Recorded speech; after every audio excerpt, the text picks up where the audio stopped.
ఒకప్పుడు హైదరాబాద్లో ప్రభుత్వ వైద్యం అంటే కేవలం గాంధీ, ఉస్మానియా, నిమ్స్ హాస్పిటల్స్ మాత్రమే గుర్తుకొచ్చేవి. కానీ నేడు ఢిల్లీ ఎయిమ్స్ తరహాలో టిమ్స్ అందుబాటులోకి రావడం 1,20,00,000 నగర జనాభాకు ఒక వరమని చెప్పాలి. గత కేసీఆర్ ప్రభుత్వ హయాంలో 1,200 కోట్ల వ్యయంతో అత్యంత ఆధునిక పరికరాలతో కార్పొరేట్ హాస్పిటల్స్కు దీటుగా సనత్ నగర్ టిమ్స్ను 1000 పడకల సామర్థ్యంతో నిర్మించారు.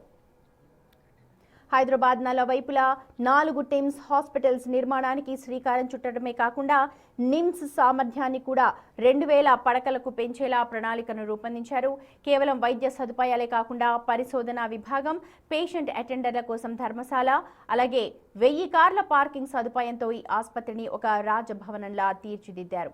పేదల కోసం 350 బస్తీ దవాఖానాలు, 1200 ఐసీయూ బెడ్లతో అందుబాటులోకి తీసుకొచ్చిన నేపథ్యంలో ప్రస్తుత ప్రభుత్వం భేషజాలకు పోకుండా మిగిలిన టిమ్స్ నిర్మాణాలన్నింటినీ కూడా పూర్తి చేసి ఎమర్జెన్సీ విభాగంలోని చిన్న సమస్యలను కూడా పరిష్కరించి పేదలకు మెరుగైన వైద్యం అందించాలి అని డిమాండ్లు వినిపిస్తున్నాయి.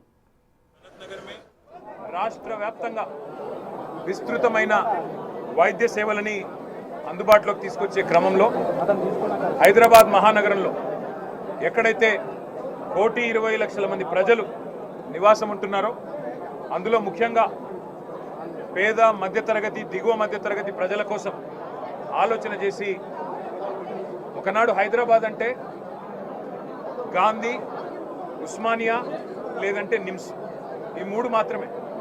హైదరాబాద్ అంటే గాంధీ, లేకపోతే ఉస్మానియా, లేకపోతే నిమ్స్. కానీ అట్లా కాదు, హైదరాబాద్లోని ప్రజలకు కూడా బ్రహ్మాండమైన వైద్య సేవలు ఢిల్లీలోని ఎయిమ్స్ తరహాలో అందించాలి అనే లక్ష్యంతో కేసీఆర్ గారి నాయకత్వంలో హైదరాబాద్ మహానగరంలోనే 4 చోట్ల Telangana institute of medical sciences పేరిట ఒక బృహత్తరమైన యజ్ఞానికి ఆనాటి ప్రభుత్వం శ్రీకారం చుట్టడం జరిగింది.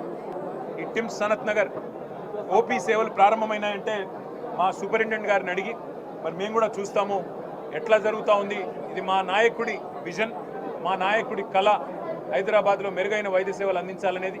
350 బస్తీ దవాఖానాలు పెట్టాము, ప్రైమరీ డిస్పెన్సరీ కేంద్రాలు. అట్లాగే అద్భుతమైన సేవలు అందించడానికి టిమ్స్ పెట్టాము.